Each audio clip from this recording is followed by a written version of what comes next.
የመጀመሪያውን ቪዲዮዬን በዚህ መልኩ ይሆናል ብዬ አልገመትኩም ነበር። ግን የመጀመሪያ ቪዲዮዬ እንዲሆን ወስኛለሁ።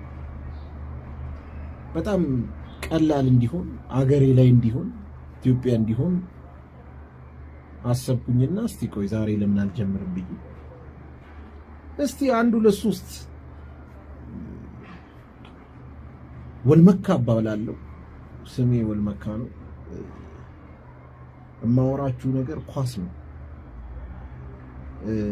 ኳስ ህይወቴ ነው። እተነፍሰዋለሁ፣ እኖረዋለሁ፣ እወደዋለሁ። በዛ ምክንያት ይሄንን ቪዲዮ ለመልቀቅ የመጀመሪያ ቪዲዮዬን በፐብሊክ በህዝብ እስቲ ህዝብ ጋር ልቅረብና እስቲ ምንድነው እኔ ለምንድነው በውስጤ ኳስ እንደዚህ የሚንቀለቀለው? ለምንድነው ኳስ በሜዳ ላይም አንቀለቅላለሁ። ኳስ በነገራችን ላይ በሜዳ ላይም ኳስ አንቀለቅል ነበር። ከልጅነቴ ጀምሮ በቀን 3 ኳስ እጫወት ነበር። ኳስ በጣም ወድ ነበር። ከዛ ደግሞ እያደኩ ስመጣ ወደ ማየት ፍጥጥ ብሎ እያንዳንዱን እንቅስቃሴ ወደ ማየት ገባሁኝና በቃ ውስጡ ገባሁበት ማለት ነው። በዛ ምክንያት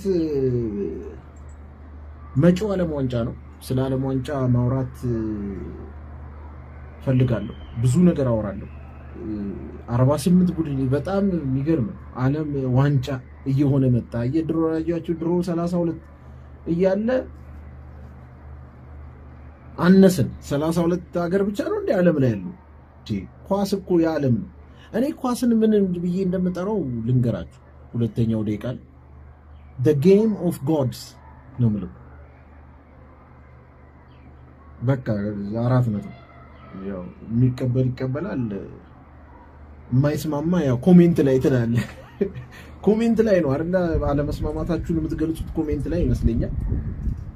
the game of gods ነው ብዬ ነው የምሰይመውና የሰየምኩት ከሆነ ጊዜ በኋላ መቼ እንደሰየምኩት እዛ አይለኝም። ግን this is a game of gods አልኩ እና እንደዛ ከሆነ ዘንዳ ለምንድነው ዓለም ሁሉም የማይጫወተው? ዓለም ዋንጫ ሲባል ሁሉም ማለት ኢራንን ጨምሮ ኢራን የለችም ማለት አሁን ጦርነት ላይ ናት ያለችው። ሁሉም ሀገራት ለማለት ፈልጌ ነው። አሁን ህንድ አስማት አርጋ ምናምን ተብሎ ህንድ አሁን ጥሩ ቡድን የላትም። በጣም ይገርመኛል እኔ ለምን ህንድ ጥሩ ቡድን እንደሌላት። ያውላ ቢሊየን በዓለም እኮ የምትመራው አሁን እኮ ቻይናን ሁሉ በፖፑሌሽን በለጠች መሰለኝ ህንድ አይደል? ቻይናን በፖፑሌሽን በልጣለች ይመስለኛል። የሆነ እንደዚህ በትንሽ በስሙኒ ነገር በልጣለች።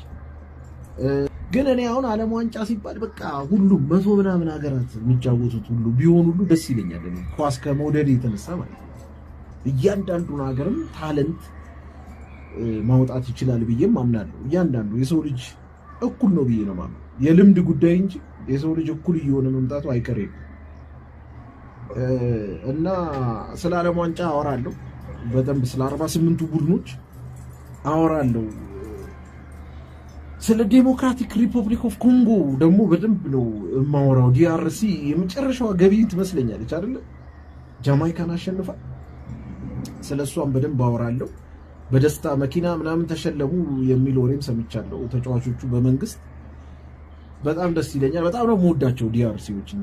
በታሪካቸውም በጣም ያሳዝነኛል። እንደ ሀገር ኳስ ቡድናቸው ደግሞ በጣም አደንቀዋለሁ። በጣም ታትሮ የሚሰራ ቡድን ነው። ከአፍሪካ በጣም እነ ቡርኪና ፋሶ ጋር አንድ አይነት ይመሳሰሉብኛል። እነ ቡርኪና ፋሶ ጠንክረው የሚሰሩ ብዙ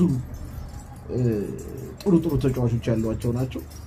ዲአርሲ አሁን አይ ቲንክ አሮን wan-bissaka አግኝቷል እና እስቲ እንደሱ አይነት ተጫዋቾች ተዋዘንበም በዛ ይመስለኛል። እንደዚህ አይነት ምርጥ ድንቅ ልምድ ያላቸው ተጫዋቾች ያሉት ቡድን ነው። ለማንኛውም ቡድን they will give them run for their money ብዬ አስባለሁ። ከዛ በተረፈ ዛሬ መጀመር የምፈልገው በሻምፒየንስ ሊግ ኳርተር ፋይናል ሻምፒየንስ ሊግ ኳርተር ፋይናል ዛሬ ይጀምራል። እጅግ ድንቅ የሆኑ ጨዋታዎች አሉ። ምን ይሉኛል ጓደኞቼ፣ ባየር ሙኒክ በቃ ባየር ሙኒክ ነው ምናምን ይሉኛል። ባየር ሙኒክ ኦዶችም የተሰጡት ባየር ሙኒክ ያሸንፋል የሚል ይመስለኛል። ብዙም እንትን ያለው ስታቲስቲካሊ ግምት ያለው ወደዛ ያደላል ይመስለኛል። ኦዶች የሚያሳዩ እንደዛ ነው። ግን እኔ ደግሞ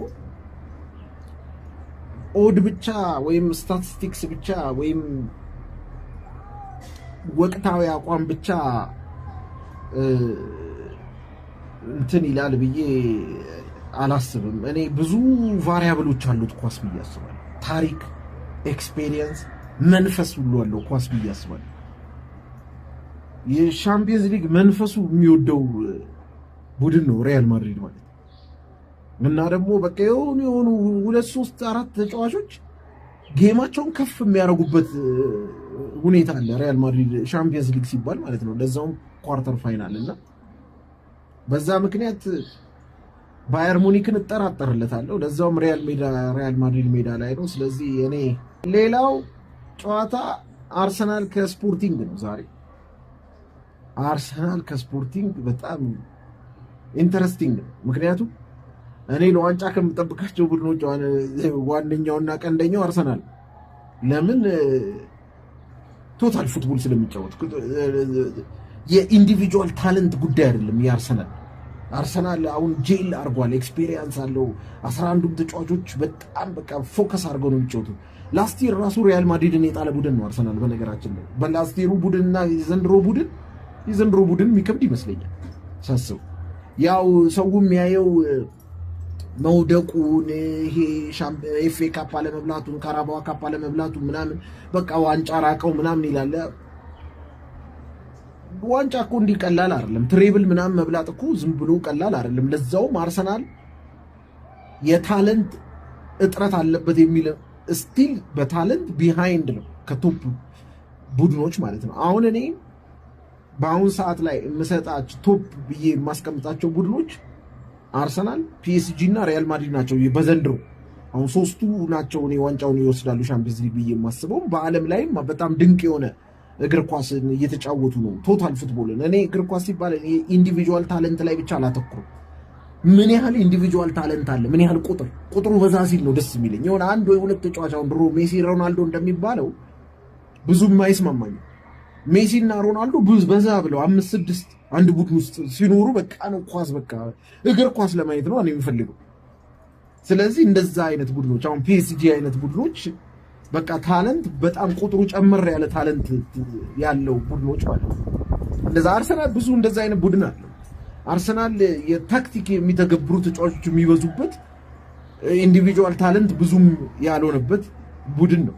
ግን ቶታል ፉትቦል ግን ይጫወታል። 11 ተጫዋቾች ናቸው የሚጫወቱት ኳስን እና 11ዱ ተግባብተው ሲጫወቱ ደግሞ በጣም የሚያስደስት ነገር ነው እና ታለንታቸው ብዙም ሳይሆን በመግባባት ብቻ በትብብር የሚያመጡት ውጤት በጣም ያስደስተኛል። እኔ አሁን ባለው በአቅሙ አርቴታ እኔ ጥሩ ነው እያደረገ ያለው ማለት በራሱ እንትን ሁኔታ በራሱም ፍልስፍና ጥሩ ነገር ዲግ እያደረገ ነው ባይ ነኝ። ባለው ሁኔታ ያለውም ስኳድ ሮቴሽኑም ጥሩ ነው። ያው ኤፍኤ ካፕ እና ካራባዋ ካፕ ላይ በረኛውን ለምን እንደሚያሳርፈው ብዙም አንደርስታንዲንግ የለኝም። ምክንያቱም በረኛው ይደክማል ማለት ተጫዋች ስታሳርፍ፣ አሁን ሳካን ስታሳርፍ ሴንስ ይሰጣል። ሳካ ብዙ እየተሯሯጠ ስለሚጫወት መሀል ላይ ዙቢመንዲን ብታሳርፍ ሴንስ ይሰጣል። ምክንያቱም በጣም ብዙ ከቨር ስለሚያደርግ። በረኛ ግን ስታሳርፍ የዛን ያህል ብዙም እንትን አና በእርግጥ አሁን እየመጣ ያሉት ጨዋታዎች በረኛዎችም ኢንቮልቭድ ናቸው። they work really hard። ስለዚህ እሱን በማሰብ ከሆነ አርቴታን ኦኬ፣ ግን በረኛውን ባያሳርፍ ኬፓን ባያስገባና ራያን ቢያስገባ ኖሮ ጀስት በረኛውን ብቻ አስገብቶ ቢያንስ ምናልባት ካራባዋ ካፑን ወይ ኤፍኤ ካፑንም ያልፍ ነበር ባይኔን። ግን አልፈለገም። እንግዲህ አርቴታ የኮቺንግ ቲሙ ዲሲዥን ነው እንግዲህ ያን ነገር ያ ዲሲዥን ዋጋ አስከፍሏቸዋል። እስቲ እንግዲህ የሚቀጥሉትን 2 ዋንጫዎች ደግሞ ምን እንደሚያደርጉ እናያቸዋለን። ግን የዛን ያህል የሚመረር ደጋፊዎቹ እንደሚያማርሩት ያክል ነው አርሰናል መማረር አለበት ብዬ ግን እኔ እምነት የለኝም። ስቲል እጅግ በጣም ጠንካራ ቡድን ነው ባይ። ባለፈውም ዓመት ቶፕ 3 ሰጥቼው ነበረ። ሴሚ ፋይናል ላይ ነው የወደቀው ይመስለኛል፣ በፒኤስጂ ይመስለኛል የወደቀው አይደል? ፌር ኢነፍ ፒኤስጂን የሚያክል ቡድን ነው። ደምቤሌ የሆነ የማይሆን ጎል የሆነ አንግል አጋጭቶ የሌለ የሚመታቸው ነገሮች አሉ። እሱን መጥቶ ነው 1-0 ያችን ጨዋታ ራሱ 1-0 ባይሸነፍ ኖሮ ምናልባት ጨዋታውን ወደ ሊጎር የሚመውሰድ ነገር ሊኖር ይችል ነበር፣ በሞራል ማለት ነው ምናምን እና ለጥቂት ነው የወደቀው ላስት ይርም ፋይናሊስት ከመሆን ማለት ነው። ስለዚህ ከባድ ቡድን ነው። ዘንድሮም እንደዛው ነው የምሰጠው፣ እዛው ሌቭል ላይ ነው የምሰጠው። ጥሩ ተስፋ አለው ባይ ነኝ።